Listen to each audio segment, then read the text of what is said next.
Assalamualaikum warahmatullahi wabarakatuh. Alhamdulillah wasbillahi ala ni'matillah. La haula wa la quwata illa billah. Rabbi israh li sadri wa yassir li amri wahlul 'uqdatam min lisani yafqahu qawli, amma ba'd. Puji syukur kehadirat Allah Subhanahu wa taala atas berkah limpahan rahmatnya lah, alhamdulillah, pada siang hari ini sebagaimana biasa setiap sepekan sekali, yaitu tiap Selasa pukul 14 insyaallah sampai pukul 15 QLM bersama mitra QLM membersamai kita semua. Kita sama-sama akan belajar dalam menambah satu wawasan kita. Tentu harapan kita adalah kita akan lebih berkualitas ke depan. Dan sangat berbahagia sekali pada siang hari ini, tepatnya pada 28 Desember 2021. Ini sudah hari yang terakhir di bulan Desember dan tahun terakhir di 2021. Mudah-mudahan kita semua ke depan memiliki planning yang lebih cemerlang yang insya Allah bisa digapainya. Dan pada hari ini motivasi kita sungguh sangat luar biasa untuk kita semua, yaitu do more what makes you happy. Artinya bahwa ya mesti seperti itu, kita melakukan sesuatu, mengerjakan sesuatu yang membuat kita bahagia. Jadi artinya ketika ada sesuatu yang ternyata kita suka, saya yakin sekali bahwa itu passionnya, maka do more, kita akan kerjakan lebih. Nah, terus bagaimana cara kita ini menjadi orang yang mampu menilai, mampu melihat, atau mampu berpikir bahwa ini sebenarnya yang membuat saya bahagia. Nah, nantinya sebagaimana biasa mitra, kita akan membuat satu batasan, yaitu dengan 9B. Dan 9B ini adalah inspirasi kita atau motivasi kita, agar paling tidak kita bisa mencatat satu persatu, menjadikan kita orang yang paham tentang apa yang kita kerjakan yang membuat kita bahagia. Nah, di sini subjeknya atau temanya adalah do more of what makes you happy. Kerjakan lebih apa yang membuat kita bahagia. Tentu sesuatu yang membuat kita bahagia tidak akan pernah bosan dikerjakan, bahkan akan menjadi satu kesenangan, sehingga orang mengatakan kalau itu hobinya tentu akan dikerjakan lebih dari apa yang mungkin orang lain mengerjakan. Nah, inilah kita akan membahas lebih dalam lagi tentang bagaimana kita ini menjadi orang yang betul-betul akan suka dengan apa yang kita kerjakan, namun kemudian efeknya membahagiakan kita. Kita lihat di layar kita. Di sana ada satu tema yang tertulis dengan bahasa Inggris, do more of what makes you happy. Itu artinya bahwa kita mencoba membuat satu tema yang tidak seperti biasanya. Kalau seperti biasanya adalah dengan bahasa Indonesia, kita dengan bahasa Inggris. Namun tujuannya adalah paham tadi kita sudah sedikit memberikan satu gambaran bahwa mengerjakan lebih kepada apa yang membuat kita bahagia. Nantinya dengan 9B yang dijadikan satu motivasi kita agar kita menjadi orang yang betul-betul mampu membawa diri kita bahagia terhadap apa yang kita kerjakan. Nah, kita akan lihat dari apa 9B itu satu persatu. Kita akan lihat B yang pertama. Apa sebenarnya B yang pertama itu? Nah, ternyata yang pertama adalah berhenti menyalahkan segalanya. Ini satu mitra, lihat di layar kaca. Itu ada satu kata yang barangkali saja dijadikan satu motivasi kita, menjadi catatan penting, berhenti menyalahkan segalanya. Kenapa harus seperti itu? Untuk menjadikan kita bahagia, untuk menjadikan kita tahu bahwa ternyata saya berhasil dengan baik adalah ternyata yang pertama, berhenti menyalahkan segalanya. Karena apa? Sungguh kalau kita menyalahkan siapapun yang ada di hadapan kita atau belakang kita atau mungkin sebelah kita, sebelah kiri kita, tidak akan pernah kita menjadi orang yang sukses. Kenapa? Kita hanya berpikir dan berpikir untuk yang sesuatu yang tidak mungkin kita jangkau. Kalau kita hanya menyalahkan, itu justru menjadi hambatan. Oleh karena itu, mestinya kita berhenti menyalahkan orang lain. Kita berhenti menyalahkan siapapun, karena kita ini aktornya. I am the actor, you are the actor. Kita ini aktornya. Jadi kalau ada sesuatu yang ternyata membuat kita tidak berhasil terhadap apa yang kita inginkan, ya kita sendiri. Dan untuk kita bahagia atau tidak, ya kita sendiri. Salah satu kita menjadikan kita bahagia dalam mengerjakan sesuatu adalah ketika kita mampu berhenti menyalahkan orang lain. Ketika kita mampu berhenti menyalahkan lingkungan kita.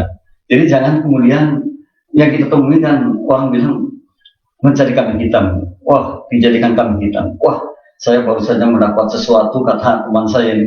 Nah, yang saya tidak kerjakan, ternyata saya dituduh saya mengerjakannya. Ini kan jadi panjang. Akhirnya apa yang terjadi? Menjadi satu petaka, menjadi suatu penghalang untuk usaha kita. Dan bahkan kemudian pada endingnya, itu akan menjadi hal yang tidak baik terhadap diri kita maupun rekan kita, maupun mungkin teman kerja kita. Ini pentingnya kita untuk berhenti menyalahkan lingkungan kita. Berhenti untuk tidak lagi kita berpikir bahwa gara-gara gitu, gara-gara Anda, gara-gara saya, gara-gara teman saya, gara-gara teman Anda, gara-gara siapapun. Nah, ini yang kita sayangkan terhadap masih ada yang seperti itu. Hari ini kita belajar bagaimana kita ini menjadi orang yang tidak lagi seperti itu. Kita lihat lagi, Mas Vito, di layar agak tertutup dengan tulisan. Di layar besar tertutup dengan tulisan. Oleh karena itu, ya kita mencoba untuk melebarkan lagi. Setelah kita tadi paham betul bahwa ternyata menyalahkan orang tidak ada manfaat sama sekali, kemudian kita paham bahwa kita ada aktornya, maka yang terbaik adalah kita mesti berhenti menyalahkan segalanya. Kita mesti tahu bahwa sukses atau bahkan sebaliknya adalah saya. Senang atau bahkan sebaliknya adalah saya. Kemudian kita bisa menciptakan sesuatu untuk bisa bahagia juga saya.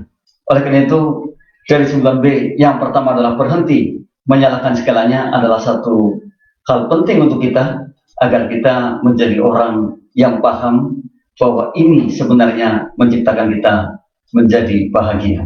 Nah, sekarang kita lihat yang kedua, untuk menjadikan kita bahagia dalam mengerjakan sesuatu atau do more makes you happy, mengerjakan sesuatu lebih terhadap apa yang kita sukai atau terhadap apa yang buat kita bahagia. Yang kedua adalah bermimpi besar. Mengapa kita harus bermimpi besar? Orang-orang yang punya impian pasti ia akan mengejarnya. Pasti ia akan membuat satu jalannya, dan bahkan ia akan terus mengerjakan secara fokus dan akan mengatakan, saya harus bisa menggolkan mimpi saya harus bisa merealisasikan mimpi saya. Nah, ini penting untuk kita memiliki mimpi besar. Dan saya sudah pernah sharekan, orang-orang yang tidak memiliki mimpi itu hidupnya kan flat, hanya biasa-biasa saja. Ia tidak akan pernah mengejar sesuatu. Namun kalau kita punya impian, kita punya sesuatu yang ingin kita gapai, kita punya sesuatu yang ingin kita grab, kita raih, maka mesti kita akan mengerjakan lebih, mesti kita mengerjakan fokus, mesti kita akan mencari jalan terbaik untuk impian kita. Ini pentingnya kita memiliki mimpi besar. Jadi sayang sekali kalau kita ini dalam kehidupan kita tidak akan ada atau tidak pernah memiliki mimpi, bahkan mimpi kecil pun tidak. Nah, bagaimana cara kita bisa merealisasikan mimpi kita? Tentu saya sudah pernah men-sharekan adalah dengan kerja fokus. Tentu dengan keyakinan sukses akan mimpinya. Tentu dengan apa yang kita kerjakan, apa yang kita inginkan, maka kita akan perseverance, tekun mengerjakannya. Dan bahkan ketika orang mengatakan cobalah dan cobalah terus sampai Anda betul-betul mendapatkan apa yang Anda impikan. Ini artinya terus dan terus kita akan mencoba sesuatu yang kita inginkan, sekalipun mungkin yang pertama gagal, yang kedua gagal, yang ketiga gagal. Tapi kalau kita terus perseverance, tekun dan terus mencoba lagi dan mencoba lagi, maka misalnya kita akan mendapatkan apa yang kita impikan. Karena sungguh bahwa Kalau orang yang paham, jatuh pada tempat yang sama lebih dari satu kali, mungkin berkali-kali begitu, justru kita akan mudah bangkit. Justru kita akan mudah atau mengerti bagaimana cara bangkit terhadap jatuh kita. Jadi tidak ada masalah sama sekali. Sekalipun ada orang mengatakan, janganlah kita jatuh di tempat yang sama 2 kali. Padahal mestinya ya tidak ada masalah. 2-3 kali nggak ada masalah. Semakin banyak kita jatuh pada tempat yang sama, akan semakin mudah kita diri, akan semakin mudah kita mengetahui kelemahan-kelemahan kita. Inilah pentingnya di mana kita ini menjadi orang yang kita tahu ketika kita kemudian harus jatuh berkali-kali pada tempat yang sama. Nah, ini mitra, janganlah kita kemudian menjadi orang yang kerdil dalam berpikir. Biasanya kita lihat bahwa kalau kita jatuh, kalau kita kemudian mungkin tidak berhasil terhadap satu yang katakanlah sedang kita kerjakan atau kita impikan, baru 1-2 kali sudah, wah khawatir dah, sudah nggak bisa kayaknya. Padahal masih ada kesempatan kita mendapatkan itu.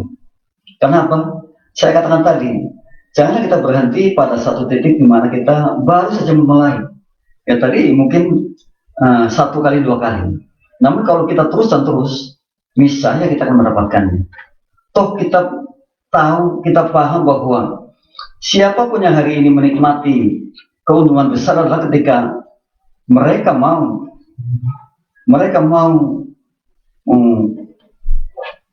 pada sesuatu yang tidak mengenakan di masa lalu. Mereka mau bergelimang dengan jatuh dan jatuh. Mereka mau dan menerima kerugian. Maka saat ini adalah saat yang tepat untuk mereka untuk mendapatkan atau menikmati hasil yang cukup besar. Itu yang sebenarnya. Jadi mestinya kita bukan menjadi orang yang tadi saya katakan kerdil dalam bertindak. Baru 1 kali sudah angkat tangan, ya, sudah give up. Baru 2 kali jatuh sudah angkat tangan. Jadi istilah never give up itu berlaku di sini.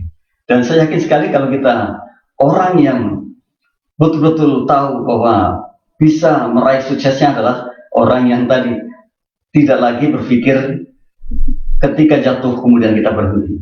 Karena sungguh bahwa berhenti itulah orang yang gagal. Kita akan coba terus dan mencoba terus. Kita akan mau mencari jalan terbaik untuk kesuksesannya. Jadi artinya kalau jatuh, kemudian kita bangkit dengan penuh pembelajaran. Bahwa satu hikmah yang mengatakan, saudaraku ingat bahwa apa yang Anda rasakan kali ini kepada ketidakberhasilan adalah satu hikmah besar. Ke depan Anda akan berhasil. Ke depan Anda akan menjadi orang yang tegar. Ke depan Anda akan menjadi orang yang lebih kuat. Ini kalau kita pegang, maka semestinya kejatuhan kita atau ketidakberhasilan kita adalah bukanlah hal yang membuat kita harus berhenti. Namun justru kita ambil hikmahnya dari apa yang kita kerjakan hari ini ternyata belum sesuai dengan apa yang kita impikan. Nah, disinilah kita harus memiliki mimpi besar. Dan mimpi besar itulah dijadikan satu pedoman kita untuk mendapatkan masa depan yang lebih jauh lebih baik dengan sekarang. Jadi jangan setelah sekian lama gitu kita mengatakan kayaknya kok saya biasa-biasa aja, kayaknya kok saya hanya di sini saja gitu. Nah hari ini kita mencoba untuk menjadi orang yang bisa jadi dalam sekian kurun waktu sekian lama kemudian kita akan terbang jauh lebih besar ke depannya atau jauh lebih tinggi ke depannya. Ya. Orang-orang yang paham seperti itu tentu akan memiliki impian yang besar. Dia tidak akan pernah berhenti dengan mimpinya. Dia tidak akan pernah berhenti dengan apa yang diinginkannya. Nah ini pentingnya kita memiliki mimpi besar. Jadi siapapun kita, termasuk mitra, jangan sampai tidak pernah punya mimpi. Karena mimpi itu akan menjadikan kita orang yang betul berjalan lebih cepat dibandingkan orang yang tidak punya mimpi. Berjalan lebih jauh dibandingkan orang yang tidak punya mimpi. Nah, impian inilah yang kemudian dijadikan satu ukuran kita, apakah kita sudah betul-betul bekerja keras terhadap apa yang kita inginkan atau belum. Dan kalau kita ingin mimpi besar, kalau kita ingin sukses dengan impian kita, maka tentu kita akan bekerja jauh lebih dahsyat, bekerja jauh lebih hebat dan ukurannya adalah ketika kita memberikan waktu yang tepat terhadap impian yang akan kita raihnya. Kita lihat yang ketiga. Nah, yang ketiga adalah berharap sukses besar. Kita lihat mitra di layar, kita tuliskan besar-besar, yaitu B yang ketiga adalah berharap sukses besar. Nah, betul sekali. Siapapun hari ini yang punya harapan, artinya ia masih sehat. Artinya ia masih ingin menjadi orang betul-betul sukses. Karena dengan harapan itulah ternyata menjadi kekuatan tersendiri. Oleh karena itu orang bilang ada the power of hope. Ada, jadi kekuatan harapan. Orang yang memiliki harapan tinggi itu usahanya akan maksimal sekali. Kalau kita sakit, kita berharap untuk sehat. Tentu kita mencari alternatif lain. Mungkin kita mencari obat, mungkin datang ke dokter, mungkin bertanya tentang penyakitnya. Pasti seperti itu, karena punya harapan untuk sembuh. Kalau kita belum pintar, kita punya harapan untuk pintar, maka tentu kita akan belajar banyak. Kita akan terus mencari dan mencari. Kita terus mencari sumber-sumbernya untuk menjadikan kita lebih tahu terhadap apa yang kita inginkan. Ini yang berharap sukses itu tidak salah. Dan yang salah justru kita tidak pernah berharap untuk menjadi sukses besar. Ini yang salah. Nah, kenapa? Kalau kita tidak pernah berharap, artinya kita akan pesimis, tidak optimis. Tapi kalau kita punya harapan, kita akan optimis sekali. Dan jangan salah bahwa orang yang kehilangan optimismenya itu, dia akan kehilangan segala-galanya. Oleh karena itu jangan sampai kita menjadi orang yang pesimis. Tapi yang ada adalah optimis memenangkan sesuatu.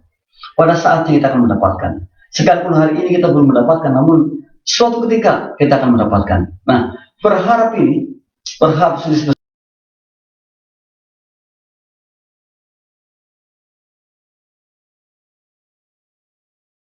setiap hari. Saya katakan bahwa saya sukses besar. Saya bisa meraih apa yang saya inginkan. Saya sedang membangun sesuatu, kemudian kita pasrahkan dengan usaha maksimalnya. Kita akan mendapatkan, pasti akan mendapatkan.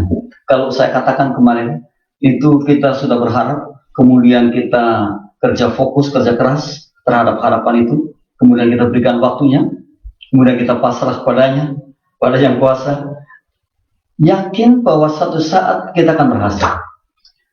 Oleh karena itu, wow, alangkah ruginya kalau kita ini tidak punya harapan apa-apa, tidak punya harapan yang katakanlah jauh lebih besar dibandingkan apa yang kita miliki saat ini. Tidak punya harapan untuk masa depan yang mungkin saja manfaatnya lebih dahsyat dibandingkan saat ini.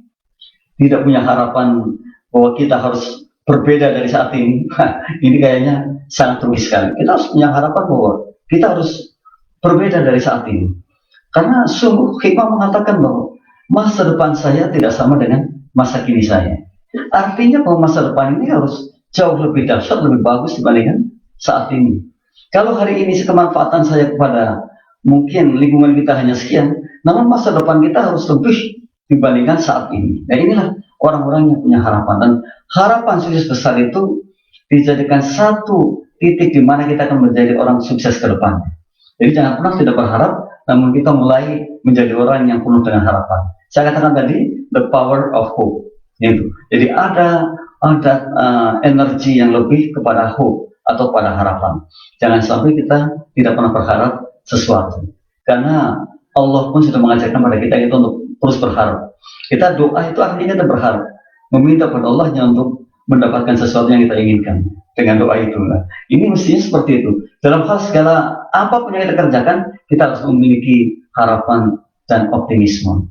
Kalau harapan dan optimismenya terus berjalan seiring sejajar, pada saatnya kita akan mendapatkan. Sekalipun jelas dalam prosesnya sangat berliku-liku. Dalam prosesnya adalah kanan kiri. Dalam prosesnya itu banyak sekali duri-duri yang harus kita lewati. Namun kalau terus kita istiqomah menjalankannya, pada saatnya kita mendapatkan apa yang kita harapkan.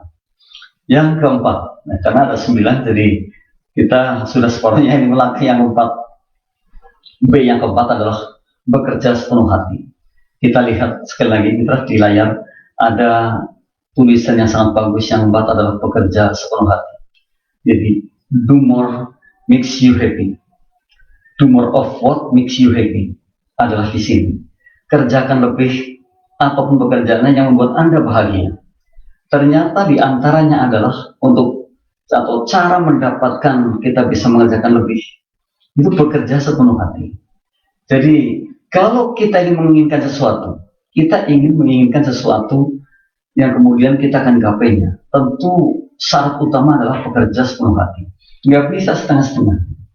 Kalau orang bilang itu, kalau sudah kita nyemplung ke sungai, katanya ya sudah sekalian basah. Kita mesti bekerja sepenuh hati. Apapun harus kita kerjakan sepenuh hati, tidak boleh setengah-setengah.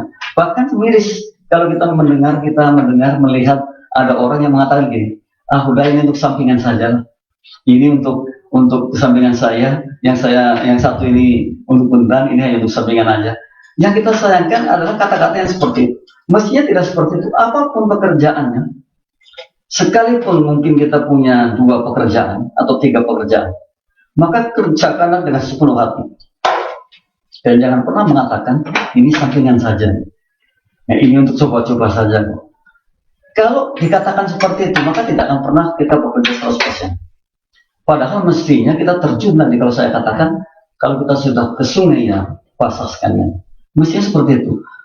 Ketika kita menginginkan sesuatu, maka harus bekerja sepenuh hati. Tidak ada sesuatu yang diraih dengan santai-santai, dengan setengah-setengah, dengan seenak-enaknya. Enggak ada. Semua dikerjakan dengan fokus, dengan tenaga yang betul-betul kita curahkan, dengan mengatakan bahwa saya harus sukses, maka saya betul-betul mengerjakannya, memberikan waktu yang lebih, maka kan didapatkannya seperti itu. Jadi hanya orang yang tidak waras saja yang sering berkata, saya ingin hasil yang banyak, dengan kerja yang tidak maksimal, dengan kerja yang setengah hati. Jadi kita mesti full, curahkan apapun kepada apa yang kita impikan tadi, atau kita inginkan. Kita mesti bekerja dengan sepenuh hati. Orang yang bekerjanya sepenuh hati terhadap apa yang diinginkan, yakin pada saatnya akan berhasil. Ini keyakinan kita seperti itu. Karena apa? Kita terus dan terus. Kita terus dan terus mengerjakan sepenuh hati. Kita terus dan terus memperbaiki pekerjaan kita. Kita terus dan terus memberikan waktu kesuksesannya. Kita terus dan terus punya harapan untuk sukses. Luar biasa. Jadi kalau seperti itu, bekerja sepenuh hati, maka tinggal tunggu keberhasilan. Sayangnya terkadang kita ini justru menyepelekan gitu. Jadi kita sudah tepat, berada pada posisi yang tepat, namun kemudian kita tidak memberikan satu tenaga atau power atau energi yang lebih terhadap apa yang kita inginkan.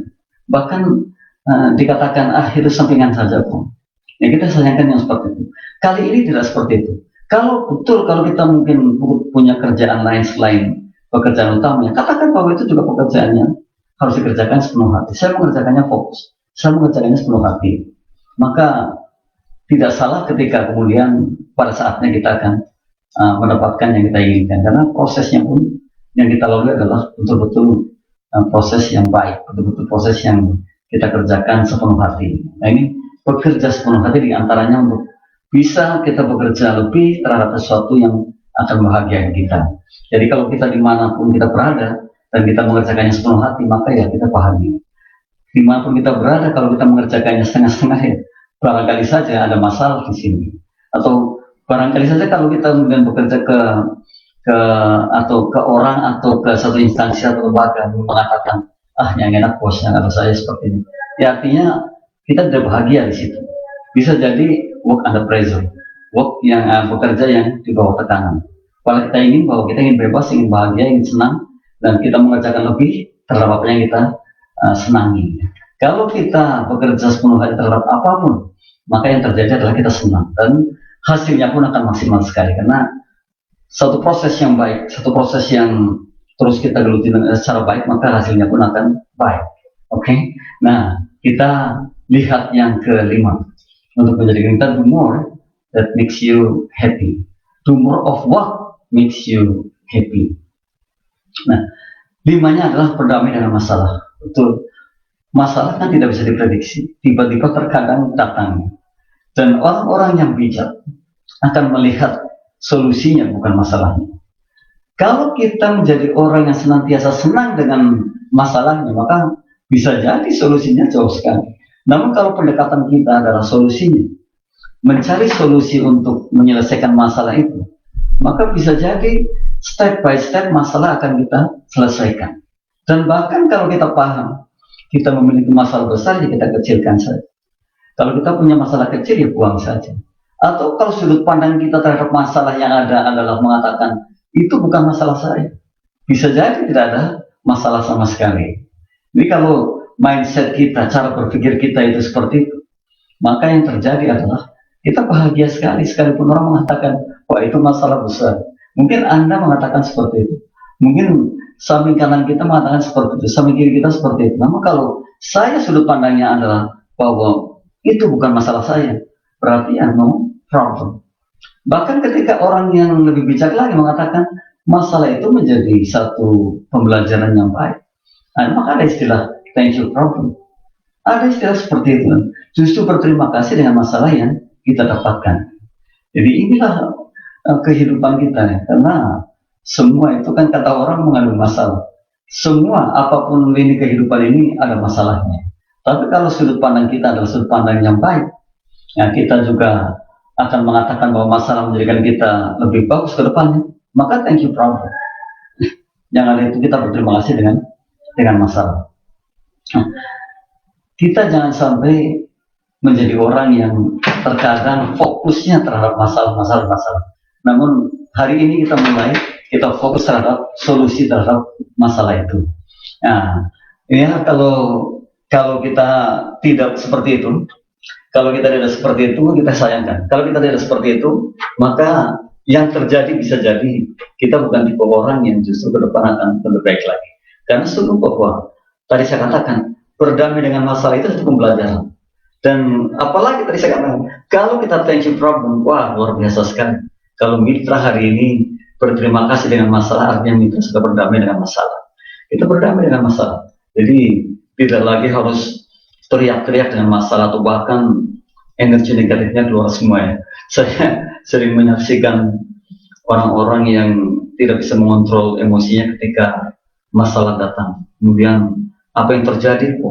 Meluap-luap yang sangat luar biasa sekali. Padahal kalau kita mau belajar dari masalah itu, justru kita akan berterima kasih dengan masalah. Nah, ini pentingnya kita belajar adalah ketika kita akan memahami, mengetahui bahwa segalanya bisa menjadi positif manakala sudut pandang kita positif. Nah, janganlah sudut pandang kita menjadi orang yang kerdil tadi, selalu negatif dan selalu melihat masalahnya bukan solusi. Sehingga yang terjadi apa? Oh, jadi rugi sekali setelah. Mungkin saat itu tidak merasakan akan ada kerugian, tapi setelahnya, kalau kita kemudian emosinya adalah emosi negatif, yang ada bisa jadi akan menyesal selama-lamanya. Contohnya banyak sekali, karena mereka mengedepankan emosi negatif. Namun kalau mereka pada saat itu langsung menganulir masalahnya, kemudian melihat solusinya, kemudian melihat bahwa masalah menjadi hal yang positif, maka terjadi bahagia sekali. Inilah kita belajar bagaimana kita menjadi orang yang berdamai dengan masalah. Kita lihat lagi yang ke-6. Nah, terus bergeser, kita lihat yang ke-6. Ya. Yang ke-6 adalah berani dengan perubahan. Sungguh banyak orang mengatakan tidak suka dengan perubahan. Karena apa? Perubahan itu biasanya dampaknya juga awalnya tidak menyenangkan. Padahal setelahnya bisa jadi menyenangkan sekali. Banyak orang yang berubah itu diawali dari sesuatu yang tidak menyenangkan. Kalau kita berani dengan perubahan, kenapa tidak? Artinya ketika kita berada di zona nyaman, saya ingin berubah lebih baik lagi, saya ingin berubah yang jauh lebih dahsyat lagi, maka kita harus menerima yang namanya perubahan itu. Kita harus berani dengan perubahan untuk menjadikan kita bahagia. Ya kita harus berani dengan perubahan. Jadi jangan sampai kita ini menjadi orang yang tidak berani dengan perubahan. Kalau saya di sini sudah nyaman lah, sudah tenang seperti ini, sudah asik, sudah pas sekali gitu, sehingga dia tidak move ya, tidak bergeser di tempat itu saja ya. Ketika suatu ketika dia harus mungkin saja move atau mungkin bergeser ke bidang lain, lalu ia akan sangat tidak nyaman. Padahal mestinya kalau kita berani dengan itu, ya kita akan nyaman saja. Bahkan kita mengatakan bahwa ini hal baru yang akan saya dapatkan. Ini hal baru yang akan menjadikan saya jauh lebih bagus dibandingkan yang kemarin. Karena saya tahu bahwa Kalau kemarin hanya satu, sekarang tahu dua, tahu tiga, tahu empat, kan begitu. Jadi mestinya kita harus menjadi orang yang berani dengan perubahan. Untuk menjadikan kita bahagia, kita harus berani dengan perubahan itu. Jadi nggak ada masalah, berubah dimanapun, di posisi apapun, siap saja. Karena apa? Niatnya belajar tadi. Ya, contoh saja kita terbiasa di studio, tiba-tiba harus pindah ke bisnis atau departemen bisnis, kan orang berpikir kan kayaknya saya berat sekali ke sana. Tapi kalau kemudian kita mengatakan saya berani, ya berani. Dan semua kan tergantung dari kita berpikir, dari mindset kita.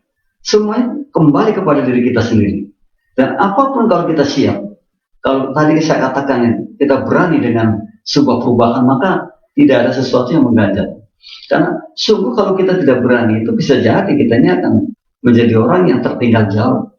Dan bisa jadi yang semestinya kita berhasil jauh ke depan, kita yang hanya di sini saja gitu. Karena nggak berani dengan perubahan. Ya, perubahan itu sebuah keniscayaan. Dan perubahan itu sesuatu yang eksak yang terjadi. Jadi kita kan mesti berubah terus. Kita harus sadari bahwa itu akan terjadi pada diri kita juga. Ya betul, umpamanya tadinya saya umur 40, sekarang sudah 50. Nah ini juga sebuah perubahan. Tadinya saya tinggal di komplek A, sekarang di komplek B. Sebuah perubahan. Tadinya saya di departemen mungkin komunikasi, sekarang di departemen bisnis. Itu sebuah perubahan. Jadi kita sudah siap dengan apa yang akan terjadi kalau kita berani dengan sebuah perubahan. Dan mestinya kita berani. Dan salah satu kita menjadikan kita bahagia, mengerjakan lebih terhadap apa yang kita inginkan adalah ketika kita berani dengan perubahan. Ini penting untuk kita jangan menjadi orang yang sayang rasanya dalam hidup yang sangat singkat ini kalau kita tidak pernah menjadi orang yang berani dengan sebuah perubahan. Nah, kali ini ada kesempatan besar untuk kita untuk berani dengan sebuah perubahan. Kenapa? Saya satu pengalaman, saya mencatat banyak sekali teman-teman, tapi judulnya saya tulis kalah dalam badminton. Padahal itu kalah dalam kehidupan. Artinya apa? Ketika mudanya mereka itu luar biasa sekali. Namun setelah pensiun, mereka berada pada titik yang sangat, menurut saya, mengkhawatirkan. Jadi kayak huruf I, dari atas, nah, langsung ke bawah. Kalau huruf L masih mending, ada datarnya gitu. Ini langsung ke bawah, habis, gitu. Ya kita harapkan kayak huruf V, dari atas ke bawah, naik lagi. Kenapa? Karena tidak ada keberanian. Tidak berani sama sekali. Sehingga ketika mereka sudah pensiun, sudah tidak berkarya, itu ya habis di situ. Dia mengatakan, waduh, bukan bidang saya untuk ke sana. Saya bisanya ini. Saya bertahun-tahun bekerja di bidang ini. Ini pada akhirnya apa? Yang terjadi adalah ya, kayak huruf kita nih. Kita mestinya nggak seperti itu. Kita harus berani dengan sebuah perubahan. Kita harus bisa menyesuaikan situasi kondisi yang saat ini saya katakan bahwa perubahan itu pasti. Perubahan itu keniscayaan, dan kita harus siap dengan itu. Jadi janganlah kita menjadi orang yang terus saja memegang teguh apa yang mungkin saat ini kita pegang. Akan mengatakan bahwa ayo tas saya di sini aja, ya nggak bisa. Jadi terus kita menjadi orang yang siap dengan perubahan-perubahan yang bakal terjadi. Dan dunia ini berubah, kita juga berubah, segalanya akan berubah. Nah, dengan perubahan itulah justru akan membawa kita kepada satu pengalaman yang sangat luar biasa sekali. Dengan perubahan itulah yang mestinya kita akan belajar bagaimana kita ini menjadi orang yang benar-benar orang. Kalau dulu seperti itu, sekarang seperti ini. Ini karena perubahan. Berani dengan perubahan harus kita pegang. Kita jangan menjadi orang yang takut dengan perubahan itu sendiri. Untuk menjadikan kita bahagia, salah satunya adalah bagaimana kita berani dengan sebuah perubahan. Kita lihat lagi yang ketujuh. Nah, yang ketujuh mitra. Tadi yang sudah ke-6, kita yang ketujuh, ada B yang ketujuh. Nah, berani menghadapi tantangan, berani menghadapi rintangan. Jadi mestinya kita adalah orang yang tidak lagi takut dengan tantangan, dengan rintangan, dengan segala sesuatu yang menghambat kesuksesan kita. Karena banyak sekali, jadi tidak mudah untuk menjadi orang yang sukses betul. Karena banyak sekali rintangan-rintangan yang harus kita lewati. tantangan-tantangan yang harus kita lewati. Kita akan mengatakan, kalau saya paham, kalau kita paham bahwa rintangan yang ada di hadapan kita adalah pembelajaran baik. Tantangan yang ada di hadapan kita adalah pembelajaran baik. Kalau mindset kita ke sana, kalau mindset kita dibawa ke arah yang lebih positif, maka rintangan, tantangan, apapun yang ada di hadapan kita yang menjadikan kita tidak berhasil besar, bisa kita lewati. Nah, ini pentingnya kita menjadi orang yang berani dengan tantangan. Jadi kalau ditantang dengan masalah itu, saya sudah siap. Ini. Kalau kita ingin sukses kemudian ada rintangan-rintangan yang datang, saya sudah siap. Saya sudah tahu caranya. Kalau toh belum tahu, nanti belajar dari apa yang kita alami. Karena dalam universe kehidupan kan seperti itu. Kita belajar dari masalah yang timbul. Jadi bukan seperti kita sekolah. Kalau kita diuji itu ya dari buku yang kita pelajari.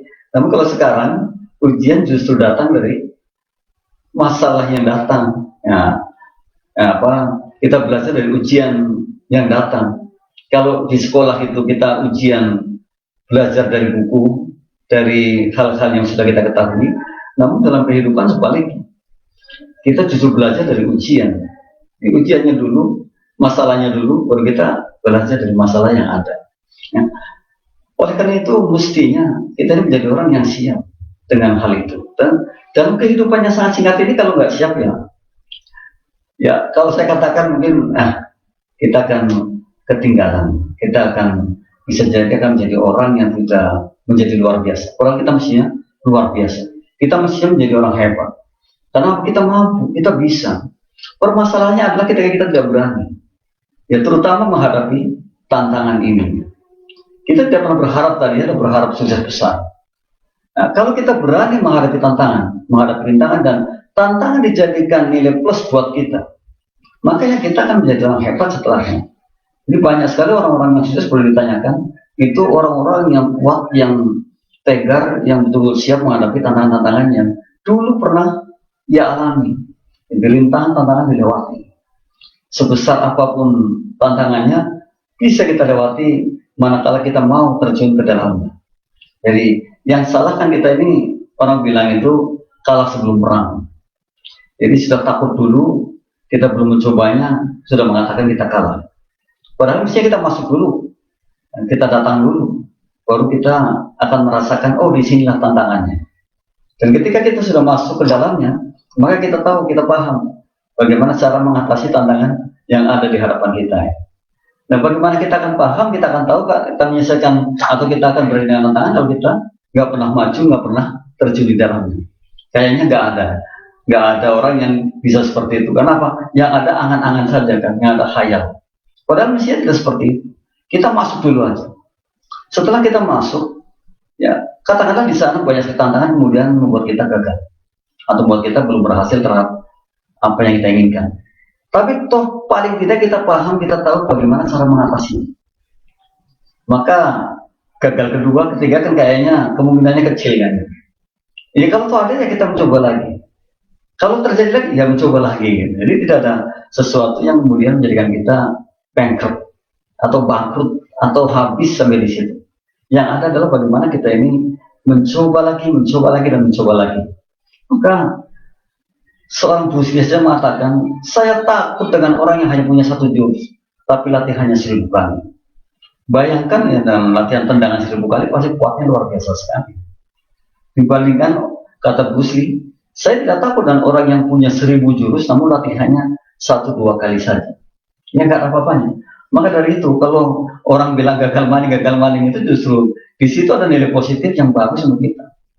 Dan biasanya ketika kita ingin gagal, berarti kita tinggal mengharap sukses dan sukses ke depannya. Jadi, sukses dan gagal itu betul seperti dua mata uang di uang koin itu. Kalau depannya sukses mungkin bawahnya gagal. Kalau depannya gagal mungkin bawahnya sukses. Bisa dibalik. Ya begitu, bergantian. Nah, inilah semestinya kita berpikirnya ke sana. Oh ya, tidak selamanya kita akan menjadi orang yang gagal. Pasti suatu saat kita akan menjadi orang yang sukses. Namun juga demikian, tidak selamanya kita juga akan menjadi orang sukses. Makanya dengan siap-siap dengan kegagalan kan gitu. Nah, orang yang biasa berlatih sukses, berlatih gagal, maka akan biasa menghadapi yang seperti itu. Tidak ada sesuatu yang menjadikan ia pesimis pada akhirnya. Justru yang ada akan menjadikan dia orang-orang yang hebat dalam berpikir ke depannya. Nah sayangnya untuk kita semua ini satu pembelajaran baik. Sayangnya kita justru menghindari yang namanya gagal.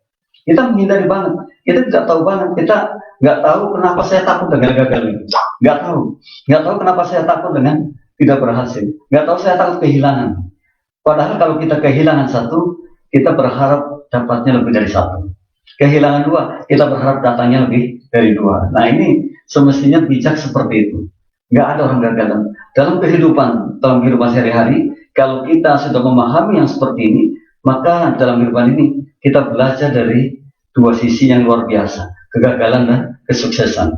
Kalau kita mau menjadi orang yang bijak, dan banyak sekali biografi yang menuliskan tentang hal tersebut. Ada orang yang menuliskan 7 kali gagal, 1 kali bangkit. Dan itu pernah saya baca bukunya. Ada juga orang yang betul-betul gagal total kemudian bangkit luar biasa. Namun ada juga orang yang luar biasa suksesnya namun kemudian gagal. Nah ini kalau kita belajar kedua-duanya, atau bahkan para motivator kita, para pembijak kita mengatakan belajarlah dari orang yang gagal. Mungkin sedini mungkin kita bisa paling tidak bisa siap-siap terhadap apa yang akan kita hadapi. Jadi dalam hidup kalau kita sudah menciptakan sesuatu yang luar biasa, maka akan sangat menyesal sekali nantinya. Setelah kita mungkin saja tenaganya sudah tidak lagi sekuat sekarang, kemudian pikiran kita juga tidak lagi secanggih sekarang, kemudian situasi kondisinya pun mungkin akan tidak lagi seperti sekarang, maka kemudian akan mengatakan, aduh kalau dulu ya, itu kan katanya, kalau dulu saya kan gitu. Nah ini yang kita sayangkan. Mestinya hari ini kesempatan kita untuk menjadi orang yang betul-betul berani menghadapi tantangan, berani menghadapi rintangan, dan betul-betul menjadi orang yang terjun ke dalamnya sehingga kita paham bagaimana cara menghadapi rintangan, cara menghadapi tantangan. Ayo mitra, kita harus menjadi orang yang berani, kita harus menjadi orang yang mau masuk ke dalamnya dan keluar dari zona nyaman, agar kita paling tidak memiliki manfaat yang lebih dibandingkan saat ini. Paling tidak seperti itu. Kita berpikirnya mau ke depan, saya masih punya kesempatan untuk berbuat jauh lebih baik lagi, jauh lebih hebat lagi, jauh lebih manfaat lagi. Jadi jangan hanya segini-gini saja, karena kita mampu. Kita ini luar biasa sekali. Tidak ada alasan untuk kita maju lebih jauh dibandingkan saat ini. Berikan waktunya 5 tahun ke depan saya harus berbeda, atau mungkin 3 tahun ke depan saya harus berbeda dari saat ini. Jadi kalau kemudian 3 tahun sama saja, 5 tahun sama saja, dan bahkan mungkin sampai 10 tahun sama saja, ya termasuk tidak luar biasa ya. Termasuk kita sayangkan kenapa tidak bisa menciptakan satu goal yang jauh lebih dahsyat dibandingkan apa yang dimiliki saat ini. Karena kita mampu, kita bisa. Kita yang ke-8, ya, yang ke-8 mitra, ya, bersikap sopan dan baik. Betul sekali bahwa siapapun kalau bersikap sopan, bersikap baik, orang kita mengatakan adab asar atau tawadhu atau menghormati. Baik itu teman maupun musuh kita, semuanya saya hormati, semuanya kita hormati. Maka nilai akhirnya betul-betul plus yang luar biasa. Nilai plus. Ini kita bersikap sopan dan baik. Kalau kita sopan terhadap siapapun, sekalipun anak kecil, maka niscaya mereka akan sangat sopan dengan kita.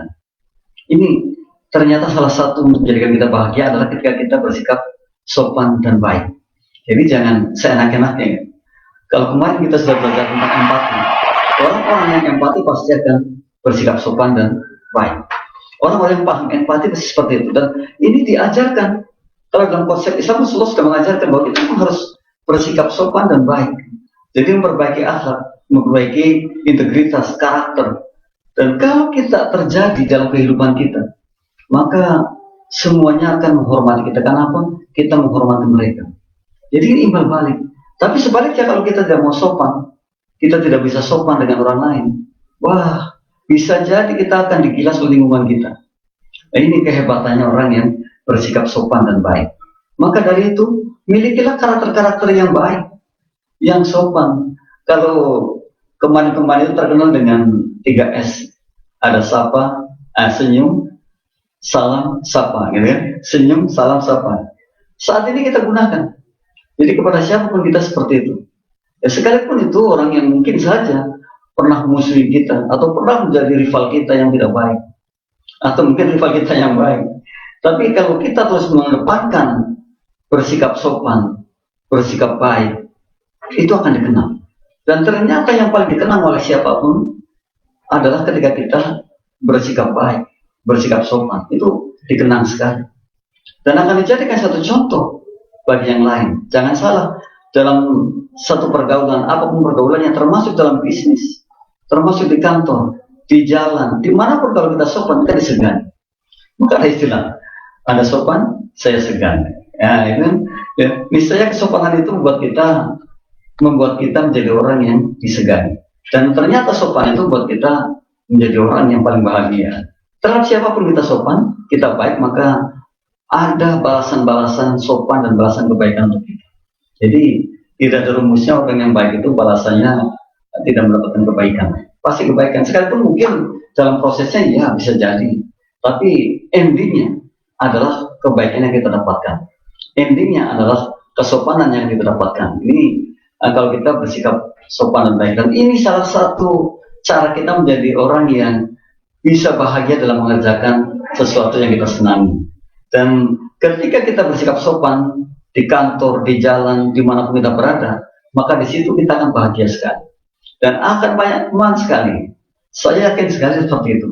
Siapa sih yang nggak punya teman itu? Orang-orang yang sombong saja, orang-orang yang angkuh itu dijauhi dari yang lainnya, dijauhi dari segala. Tapi kalau kita bersikap baik, bersikap sopan, memiliki integritas yang tinggi, bersikap jujur, maka yang ada adalah balasan kebaikan dan kebaikan. Jangan sampai mitra kita menjadi orang yang arogan, gitu kan, menjadi orang yang tidak sopan, menjadi orang yang tidak baik. Karena kebaikan, kesopanan, integritas tadi jadi satu kesatuan, jadi kita dikenang oleh yang lain atas kebaikannya. Satu lagi mitra, yang ke-9. Ya, yang ke-9. Nah, berani keluar dari zona nyaman. Tadi sudah kita singgung. Jadi kalau siapapun kita yang berada di zona nyaman saat ini, mencobalah untuk move on. Mencobalah untuk bergeser sedikit. Gitu. Jadi kita jangan terus berada di zona nyaman. Kenapa? Zona nyaman membuat kita ini tidak menjadi orang yang luar biasa. Kalau kita kemudian sudah hanya di situ saja, maka kita kan ya kayak gitu-gitu aja. Sampai kapanpun ya kayak begitu. Namun kalau sekali-kali kita keluar dari zona yang nyaman menjadi tidak nyaman, maka kita sesungguhnya sedang belajar menjadi orang yang jauh lebih dahsyat lagi dibandingkan saat ini. Nah, berani keluar dari zona nyaman ternyata salah satu hal untuk menjadikan kita bahagia. Sekalipun betul di awalnya pasti nggak bahagia. Orang yang keluar dari zona nyaman itu pasti banyak sekali keluh kesahnya, banyak sekali mungkin mengatakan tidak baiknya. Tapi ketika sudah berhasil, yang kita keluar dari zona nyaman itu pasti keberhasilannya itu jauh lebih dahsyat dibandingkan saat ini. Oleh karena itu salah satu berani keluar dari zona nyaman adalah hal yang juga menjadikan kita orang yang paling bahagia setelahnya. Keluar dari zona nyaman itu artinya ketika kita betul-betul mengharap bahwa saya harus kemanfaatannya jauh lebih besar, bahwa saya harus kesuksesnya jauh lebih besar, bahwa saya harus memberi lebih banyak lagi, bahwa saya harus betul-betul mensyukuri atas apa yang kita miliki saat ini dibandingkan saat yang lalu. Nah inilah orang-orang yang berani keluar dari zona nyaman, tantangan. Oleh karena itu pertanyaannya ini, beranikah kita keluar dari zona nyaman? Nah, kalau Anda ingin berubah, kita ingin berubah, maka kita harus berani keluar dari zona nyaman. Ya, orang yang berani keluar dari zona nyaman itu orang-orang yang hebat, orang-orang yang sudah betul-betul dalam pikirannya, dalam tindakannya, dalam kesehariannya itu sudah berubah dibandingkan saat-saat di mana ia atau mereka berada di zona nyaman. Nah ini kita mencoba keluar dari zona nyaman. Artinya kita akan mendapatkan tantangan baru, kita akan mendapatkan hal-hal baru, tapi jelas tidak mengenakan. Tapi yakin bahwa endingnya nanti akan enak, endingnya akan lebih baik dibandingkan saat ini kita masih berada di zona nyaman. Itulah 9B yang kita sharekan untuk menjadikan kita do more that makes you happy. Mengerjakan sesuatu lebih terhadap apa yang membuat Anda bahagia. Do more of what makes you happy. Kalau saja kita paham itu, maka kita menjadi orang yang tiap harinya adanya adalah karya, karya, dan karya. Tiap harinya itu menghasilkan dan menghasilkan dan menghasilkan. Tidak hanya kongko-kongko, tidak hanya membuang waktu, tapi akan menghitung waktu dengan apa yang kita buat, apa yang kita ciptakan. Karena sungguh bahwa pada akhirnya kita akan bahagia manakala kita bisa mengerjakan lebih dan menghasilkan lebih dari apa yang kita kerjakan saat ini. Mitra, demikian saya kira pertemuan kita di siang hari ini. Insya Allah kita ketemu lagi sudah 2022 Januari mendatang minggu depan, dan saya pribadi mengucapkan selamat untuk Anda yang sukses di 2021 dan akan lebih sukses lagi di 2022. Terima kasih juga kepada seluruh kru Radio GIC atau TV channel GIC ini yang sudah membantu terlaksananya program QLM yang sangat luar biasa ini, dan kali ini sudah sampai ke 226. Mudah-mudahan di tahun mendatang akan lebih baik lagi. Kritik saran dari mitra kami tunggu, dan insya Allah akan menjadikan satu manfaat. Kami berharap sekali bahwa mitra yang bergabung di mana berada juga ikut serta memberikan satu motivasinya, memberikan satu inspirasi kepada kita semua agar ke depan kita akan lebih baik dan lebih baik. Kurangnya mohon maaf. Billahi taufiq wal hidayah. Assalamualaikum warahmatullahi wabarakatuh.